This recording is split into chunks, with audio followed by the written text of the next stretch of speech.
Hello दोस्तों, आज एक बार फिर से आपका स्वागत है हमारे YouTube एंड Facebook चैनल पर।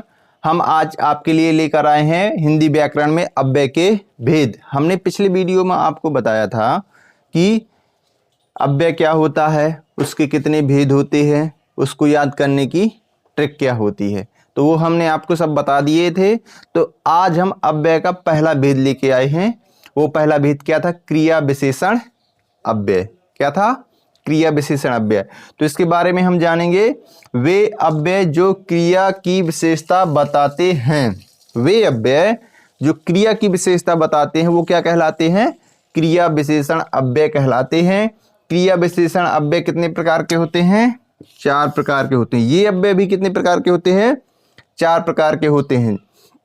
नंबर 1 है कालवाचक या कालवाची अव्यय, दूसरा परिणामवाचक अव्यय, तीसरा रीतिवाचक अव्यय, चौथा है स्थानवाचक अव्यय। मतलब हमें कालवाचक अव्यय से पता चलेगा काल यानी कि समय से संबंधित अव्यय होगा, ये परिणाम से संबंधित अव्यय होगा, या रीति से संबंधित होगा, ये स्थान से संबंधी अव्यय होगा। किससे संबंधी अव्यय होगा? स्थान से संबंधी अव्यय होगा। तो इसको याद करने की ट्रिक भी हमें आपको एक बताना है, कैसे याद करेंगे। कल परी, इसकी क्या बन जाएगा? कल परी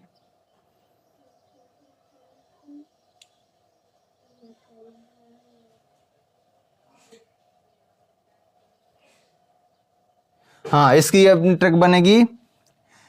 हाँ, इनसे अब ट्रिक भी आपको बताना है बना के। तो ये बनेगी कल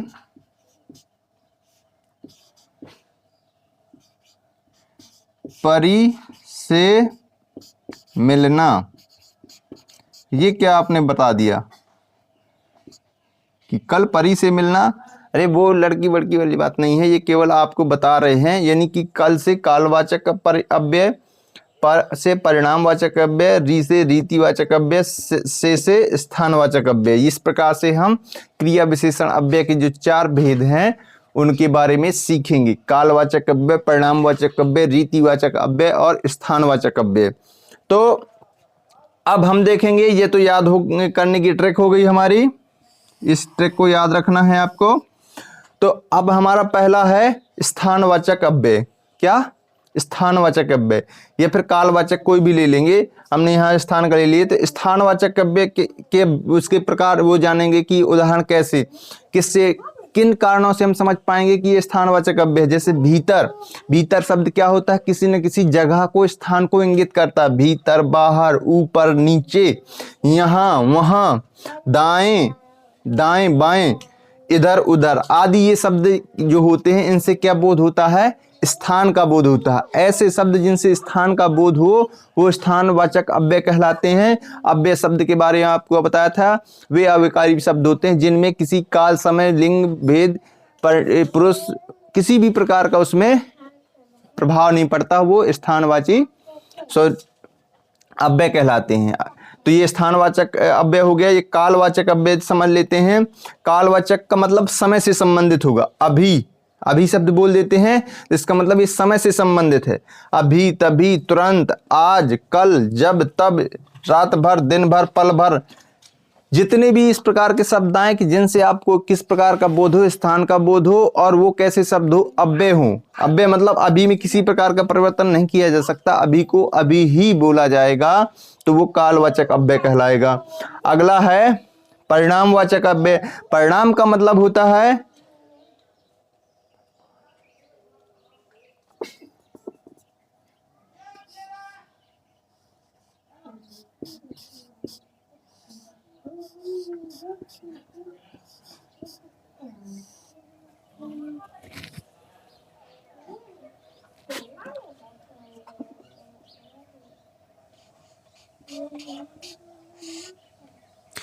हाँ। हेलो दोस्तों, ये परिमाण की जगह परिणाम लिख गया था, तो आपको याद रखना परिणाम और परिमाण में बहुत अंतर होता है। परिणाम एक रिजल्ट को दर्शाता है, परिमाण होता है एक किसी की मात्रा को दर्शाता है। तो ये गलत लिख गया था तो हमने सही कर दिया। तो परिमाणवाचक अव्यय होता है तो जिससे हमें किसकी मात्रा का बोध होता है।